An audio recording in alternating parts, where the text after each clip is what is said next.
মুসলিম, শতকরা আমার তো মনে হয় 80 বা 85 বা 90% মুসলিমের টাকনুর নিচেই কাপড়। ইভেন দেখি অসংখ্য ইমাম সাহেব মানে হুজুরদেরও পায়জামা টাকনুর নিচে চলে যাচ্ছে। এখানে দেওয়ার সময় আসে তাই তখন এটা বেশ উঁচু করে নাই। অনেক মসজিদ ইমাম সাহেব সালাত শুরুর আগে বলে কি টাকনুর উপরে কাপড় উঠিয়ে নেন। জি না, ওই কথা বলার দরকার নেই, আপনি বলবেন পায়ে পা লাগিয়ে দাঁড়ান। টাকনুর উপরে ওই সময় পা উঠাতে হবে কি জানি, টাকনুর উপরে পুরুষই 24 ঘন্টায় থাকবে, বলেননি?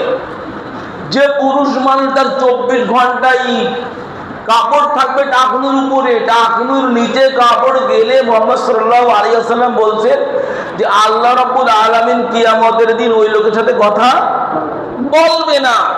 কিন্তু এদেশের মানুষদের কাছে এটা নরমাল ব্যাপার, এটা কোনো পাপ বলে মনে হয় না, তার কাছে এটা পাপই মনে করে না।